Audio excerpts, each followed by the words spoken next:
Hello everyone, welcome to the channel. I'm KeylowK and today we're going to be rating ICHIGO. This build is created by Mike Hero.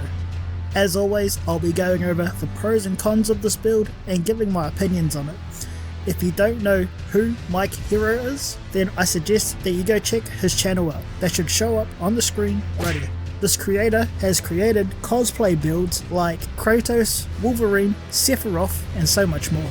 He's also created content for other games like Final Fantasy VII, Sekiro, and this is only to name a few. So go help the man out and go watch some of his content. I know he would appreciate that. If you want to know how I rate the builds I make content on, then it will be in the description section of this video. Also, I don't mean any ill intent or harm to these creators. I thought this was a fun idea to bring to life. Before we get into the content, if you find this content informative or entertaining, then I'd really appreciate it if you liked and subscribed to the channel. Right now, my goal is to hit 500 subscribers by the end of March or April, so please consider it. It would really help the channel out. Anyways, as always, let's get it! Now this is an anime I haven't watched yet. I mean, I got through about 20 episodes and it was great and all, but other things popped up that took my time away. Anyways, so far I don't mind the look of this build. It's simple and I see that the creator was going for the Shinigami look, I think it's called, by using Fear's robe. He also said that you can use any leggings that you want. He's gone with the fur leggings, so I'll just go with the fur leggings as well. The only thing that I really don't like is probably the white thing around the neck. It looks a bit too feminine, in my opinion. Everything else looks good for the limits that Elden Ring has to make this cosplay. For the weapons, this build is using the butchering knife plus 25. And you find this weapon in the Mount Gilmere region. Go to the Bridge of Iniquity, Side of Grace, follow the path. Use Torrent to run up past all the enemies till you get to some trolls hanging upside down on a stake. In the background, there should be a shack, and there you will fight an NPC invader, and once defeated, you will gain the butchering knife. The next weapon is the Nagakiba plus 25. There are two ways to get this weapon. You can either complete Yura's questline, and I suggest you do that if it's your first playthrough, or you can kill Yura to gain the Nagakiba. Also, I have already rated another build that uses the Nagakiba, so if you want to check that one out, then the card will pop up on the top right hand corner. For that reason, I think I will focus more on the butchering knife for this build. Also, both weapons have the keen affinity on it. With everything mentioned, cosplay wise, I'd give this a 6.5 out of 10, but my personal rating, I'm actually going to give this a 6. Mainly because I see what you were trying to do, but in my personal opinion, is not the best looking cosplay, but I do understand where you're coming from. Let me know if you agree or disagree with my rating on this one, and post your reasons in the comment section. Anyways, on to the next one. Let's get it! The starting class for this build is the Samurai. This is a dexterity build. The Ash of War on this build is Vacuum Slice and Bloodhound Step. The talismans for this build are the Rotten Winged Sword Insignia, the Twin Blade Talisman, and for the last two slots, Mike Hero said you can change these out to the Turtle Talisman or the Dragon Crest Great Shield Talisman for the third spot, and for the fourth you can use Prosthesis Wearer's Heirloom or Millicent's Prosthesis. I went with the Dragon Crest and Millicent's Prosthesis. The seal for this build is the Finger Seal plus 25, and the incantation for this build is Blood Flame Blade. There are no spells or physic for this build. The level for this build comes to 150 and all the stats will show up on screen right here. Anyways, that's enough of that. Let's get into the content. So this fight here was mainly just to see what I could do with this weapon using one hand. Bruh. As you can see, I used Blood Flame Blade on the butchering knife. Jump attack, dodge the fireball, I used Vacuum Slice. The damage is okay. I thought I would get more damage out of the Ash of War, but 1k damage is okay. Not the greatest, but still okay. Dodge, R1, dodge again. Now I'm two-handing it.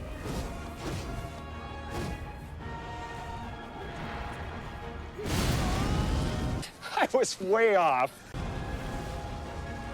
I'll do Vacuum Slice. That's good to know. It can stagger an enemy.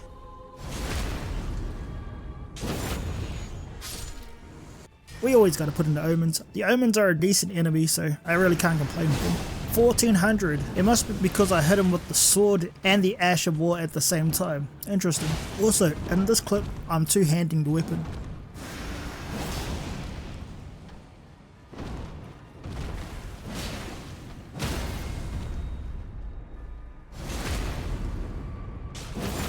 The crit does good damage, I gotta admit that much. In this fight here, I just wanted to test out the Bloodhound Fang. And in my opinion, it is so much fun, it's not funny. You feel real stealthy with it, especially when they try to attack you. You disappear behind them, disappear to the side of them.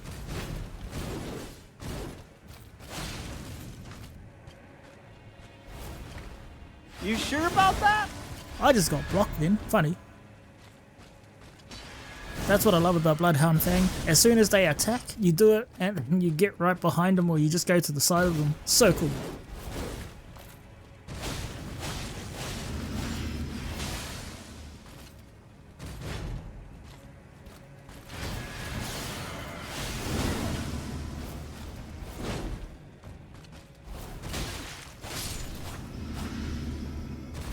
This fight here took so long for me to actually beat this boss. I was quite surprised. Most of the times whenever I use builds that are at like 150 or level 150, they generally can destroy this boss quite easily. I actually had a bit of trouble with this build on the fire giant.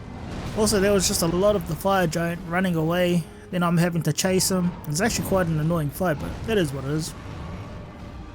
I thought for this part I would use the butchering knife one-handed so that I can take his cast off or whatever he's got on his foot. Then I thought I would two-hand it till he gets to the second phase, and then for the second phase I thought I would use the Nugget Keeper. Reason being is because in these boss fights I try to use every single part of the build that we use just so I can showcase it all off to you is all.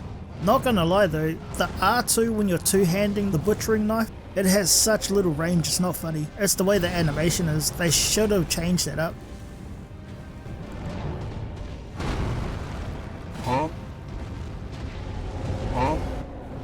Also, every hit that you get and you get 1% of the health doesn't really help on this build.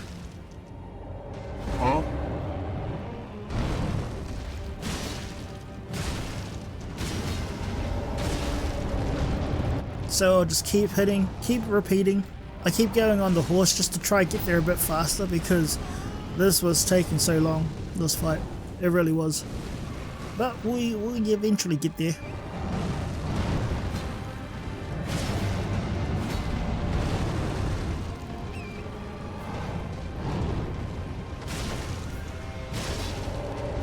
Second phase, now I'm using a Nugget Keeper, and honestly, this weapon is top tier for this build. It has range, it has speed, it's easier to get the blood proc when you use your Blood Flame Blade.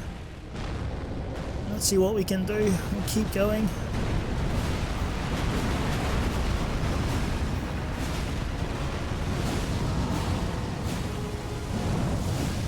I think I ran out of stamina there, yeah I did. I usually don't like getting on the horse if I do have to get on the horse to fight a boss.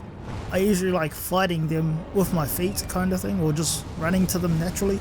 But yeah, in this fight I really had to do that.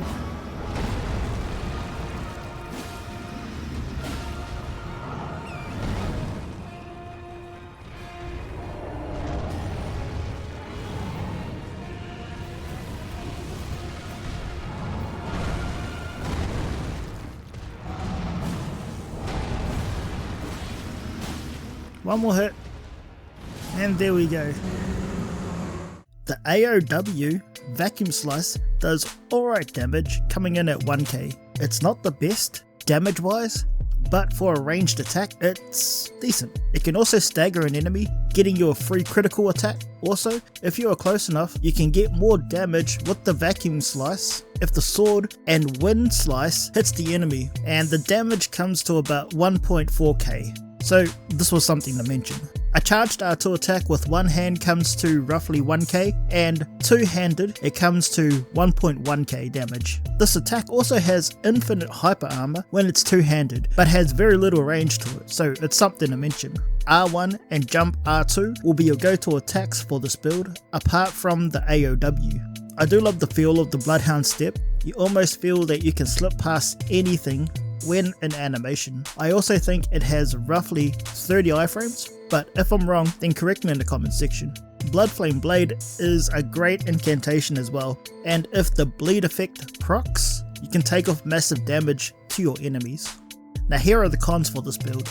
Not gonna lie, this build is kind of weak in the damage department for the butchering knife. Due to it being a great axe, it has slowish attack speeds, then the damage output is not really that good as well, even if you are two-handing the butchering knife. Also, the AOW is a ranged attack. It doesn't take much damage, but it's still a useful tool. In my opinion, this build either needs light roll or to have more defense, because you tend to take a lot of damage when you get hit, so I thought this was something to mention. The playstyle is kinda like a hit and run, but because you're mid-rolling, it's kinda hard to play that playstyle, in my opinion. Anyways, for that, I'm going to give this build a 6 out of 10 for PvE. Anyways, on to the next one. Let's get it!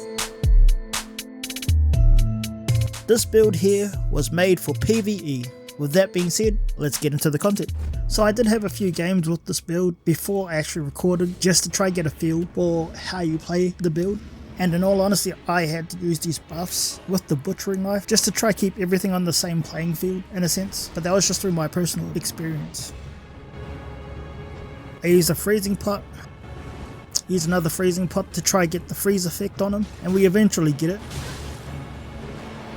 I used vacuum slice and I actually get him, which was surprising. If it wasn't for latency, well then I probably would not have got him, but it is what it is.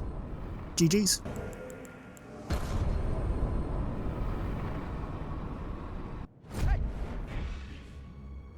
I put Bloodflame Blade on the butchering knife again.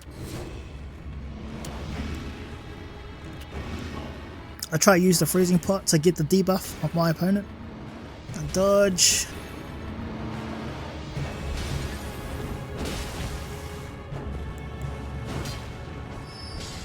These things are funny. I try to attack, I miss. Dodge. He tries to use Ash of War, I use mine back in return.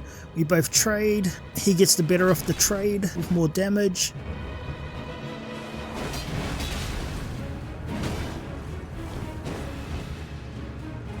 Use the vacuum slice. He dodges. I dodge too.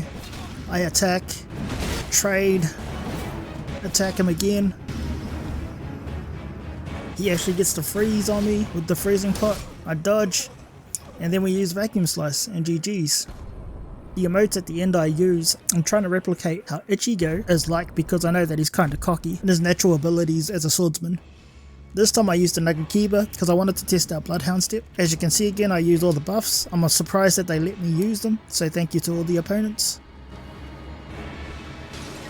That's what I love about the Bloodhound Step, is you can use it offensively and evasively. It's such a versatile Ash of War. The range on the Nagakiba is so good as well. It just has really good range. I attack him.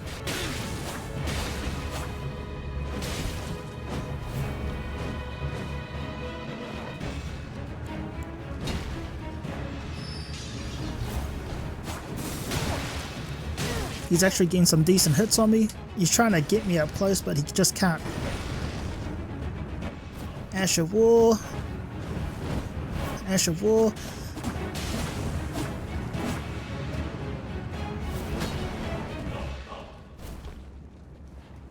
And GG's.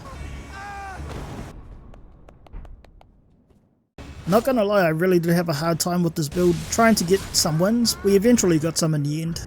These are just some of the losses that I got throughout PvP. Anyways, GG's. Running R1 and R1 are your go-to attacks for the butchering knife. The vacuum slice is good for long-ranged attacks, but can be predicted as it is a linear attack, but it's still a good tool. The R1, roll R1, R2, and roll R2 will be your go-to attacks with the Nagakiba as well. In my opinion, this weapon here makes this build. The Bloodhound Step is such a great Ash of War as well. It is good for being evasive and also good for going on the offense. I just love how you can zip from one place to another. Now here are the cons for this build. The butchering knife has alright range. It's not the best, but it's also not the worst. Two-handing the butchering knife and pressing R2 has very little range. The only downfall to the Bloodhound step is that it can take up quite a bit of stam, so you may be more inclined to use the turtle talisman for PvP. So with that being said, through my experience, I am going to give this a 5.5 out of 10 for PvP. If you disagree with anything that I've said, just chuck it in the comments section. Anyways, let's get it. So let's get on to the final score for this build so you can make up your mind if you want to try this build out for yourself. For drip, I gave this a 6 out of 10. For PvE, I also gave this a 6 out of 10. And for PvP, I have given this a 5.5 out of 10, giving this build an overall score of 17.5 out of 30. This is an okay build. I mean, it's not terrible, but it's not the best as well. It does lack certain aspects like other builds do. An example would be high damage output. Some attacks have very little range. It also doesn't have many defensive capabilities to it. Therefore, this build, in my opinion, would be suited more for the advanced players. The real saving grace of this build is the Nagakiba and the Bloodhound step, in my opinion. Anyways, if you like the content, then give this video a like and subscribe to the channel. It would really help me out. Also, everyone, have a blessed day or night, and I'll catch you in the next one. Bye!